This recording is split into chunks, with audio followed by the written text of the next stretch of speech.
امید ہے آپ سب خیریت سے ہوں گے۔ میں ہوں محمد اعجاز، آپ کا اردو کا ٹیچر۔ آج ہم 11ویں جماعت کا سبق پڑھیں گے، مسلمانوں کا قدیم طرز تعلیم، کہ قدیم دور میں، پرانے وقتوں میں تعلیم کا سلسلہ کس طرح چلتا تھا، لوگ کس طرح تعلیم حاصل کرتے تھے، کس طرح تعلیم سکھایا کرتے تھے۔ تو ہم یہ سبق پڑھیں گے۔ تو سب سے پہلے مختصر مصنف کا تعارف ہے۔ محمد شبلی اپنے نام کے ساتھ ہمیشہ نعمانی لکھا کرتے تھے، یعنی شبلی نعمانی۔ نعمان بن ثابت سے عقیدت رکھنے کی وجہ سے یہ اپنے نام کے ساتھ نعمانی لکھا کرتے تھے۔ 1857 میں پیدا ہوئے، 1914 میں ان کا انتقال ہو گیا۔ والد کا نام شیخ حبیب اللہ تھا۔ خطاب شمس العلماء، مشہور جو تصانیف تھیں ان میں المامون، سیرت النعمان، الفاروق، الغزالی، سوانح مولانا روم، مقالات شبلی، سیرت النبی صلی اللہ علیہ وسلم، یہ تھی ان کی مشہور تصانیف۔ تو آئیے اب ہم چلتے ہیں سبق کے خلاصے کی طرف۔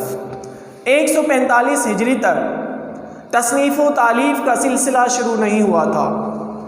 جو تعلم و تعلیم عرب میں تھی وہ وہاں کے سادہ نیچرل طرز زندگی کے لیے نہایت موزوں تھی۔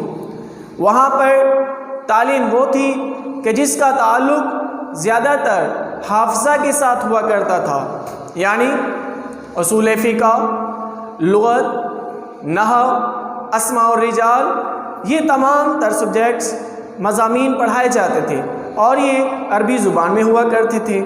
دوسرا جو دور تھا وہ تھا ٹیگس سے لے کر دریائے اندلس سے لے کر اور دریائے سندھ تک اسلام حکومت کر رہا تھا۔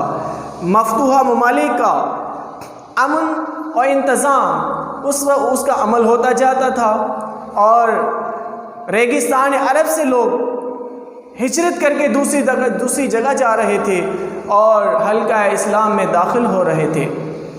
وہاں پر سلطنت کی طرف سے کوئی تعلیم کا بندوبست نہیں تھا، کوئی یونیورسٹیاں، اسکول و کالج نہیں تھے، لیکن وہاں کے جو علماء تھے وہ اپنے گھروں، خانقاہوں، حجروں اور جہاں بھی جگہ ملتی وہاں پر بیٹھ جاتے اور تعلیم دیا کرتے تھے۔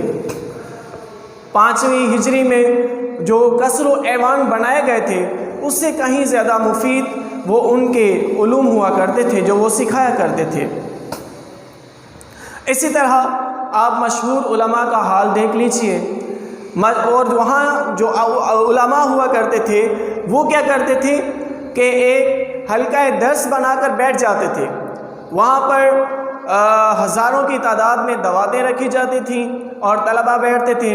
استاد ایک اونچی جگہ پر بیٹھ جاتا تھا اور وہ درس دیا کرتا تھا، طالب علم اس کو لکھا کرتے تھے، اور یہ عملی شکل میں وہی ان کے پاس ایک کتاب بن جاتی تھی، مختصر کتابچہ بن جاتا تھا۔ تو اسی طرح یہ ان کے تعلیم و تعلیم تھی۔ اور اسی طرح پھر جو تعلیم تھی وہ مسافتوں کو طے کیے بغیر وہ نہیں حاصل کی جا سکتی تھی۔ جو مسافت کو طے کیے بغیر جو اپنے اہل ہنر اپنے آپ کو ثابت کرتا تھا اس پر اس کو حیرت کی نگاہ سے دیکھا جاتا تھا۔ اور پھر اصل جو چیز تھی وہ تھا مناظرہ، کہ مناظرہ کیا کرتے تھے، ایک جگہ جمع کر لیا کرتے تھے لوگوں کو، ایک مقام طے کر لیا جاتا تھا، لوگ وہاں پر آتے تھے اور مناظرہ کیا کرتے تھے۔ صرف کا الگ، نحو کا الگ، ہر ایک مضمون کا الگ الگ جو ہے وہ مناظرہ کیا کرتے تھے۔ اور پھر جو تھے وہ وہاں پر علماء جو تھے وہ طلباء میں اسناد تقسیم کیا کرتے تھے، اور انہیں اجازت دیا کرتے تھے، اور ان کا اجازت نامے میں ان کا تعلیم کا مختصر حال بھی بیان ہوتا تھا، مختصر حال لکھا ہوتا تھا، اور اس کو تلسان یعنی جبہ پہننے کی بھی اجازت وہاں پر دی جاتی تھی۔ تعلیم کی وسعت کے متعدد اسباب تھے، تعلیم پھیلنے کی کئی وجوہات تھیں۔ ان میں کون کون سی وجوہات ہیں کہ دینی تعلیم ضروری جز بن گئی تھی۔ وہاں پر دینی تعلیم کو لاگو کیا گیا تھا کہ دینی تعلیم جو ہے وہ لازمی طور پر سکھلائی جائے گی۔ تعلیم مسجدوں، علماء کی خاص درسگاہوں میں مقید نہیں تھی، یعنی اس کا مطلب یہ نہیں کہ صرف مسجد میں تعلیم حاصل کی جائے گی، خانقاہوں میں حاصل کی جائے گی یا حجروں میں حاصل کی جائے گی، نہیں، بلکہ جہاں انہیں جگہ ملتی تھی، علماء کو جہاں بھی جگہ مل جاتی تھی طلباء کو اکٹھا کر لیا کرتے تھے، بٹھاتے تھے اور تعلیم کا سلسلہ جاری کر دیا کرتے تھے۔ اسی طرح ان کی تعلیم ہوا کرتی تھی۔ تعلیم میں نہایت آزادی حاصل تھی، آزادانہ طور پر تعلیم دی جاتی تھی۔